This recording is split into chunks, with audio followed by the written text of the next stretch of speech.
चेहरे पर निखार और जिल्द की खूबसूरती हर किसी को अच्छी लगती है और इसके लिए हम सभी रोजाना मुख्तलिफ किस्म की टिप्स का इस्तेमाल करते रहते हैं। कुछ ख़वातीन तो रोजाना फेस मास्क और दीगर फेस पैक लगाती रहती हैं ताकि इनकी खूबसूरती में कमी ना आए, मगर चेहरे पर ब्लैक हेड्स अगर हो जाएं तो आपकी खूबसूरती मांद पड़ जाती है। बिल्कुल ऐसे, और जब इनको निकाला जाए तो जिल्द पर मोटे दागनुमा दाने भी बन जाते हैं जिससे बहुत तकलीफ होती है और दरअसल ब्लैक हेड मट्टी और मुर्दा खुलियों के जिल्द के अंदर इकट्ठे होने की वजह से बनते हैं, जिनको निकालने से आपकी जिल्द की अंदर से सफाई होती है। आज मैं आपको बताऊंगी कि कैसे आप बगैर तकलीफ के ब्लैक हेड्स को निकाल सकते हैं।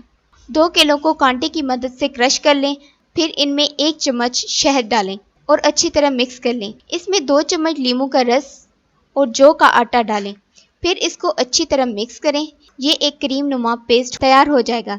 अब इसको चेहरे पर 20 मिनट के लिए लगाकर छोड़ दें। खुश्क होने पर सादे पानी से चेहरा धो लें और नारियल का तेल लगा लें। ब्लैक हेड्स भी निकल जाएंगे और स्किन टाइट भी हो जाएगी। इस टिप को हफ्ते में 2 मरतबा इस्तेमाल करें या फिर रोजाना। इसका कोई साइड इफेक्ट नहीं है। और इससे फायदा क्यों होगा? क्योंकि जौ में मौजूद कार्बोहाइड्रेट, 16 प्रोटीन, चिकनाई, fibre, phosphorus, magnesium, zinc, iron, vitamin B 1B, B6, B2, B9 और B5 सबसे ज्यादा मिकदार में पाया जाता है।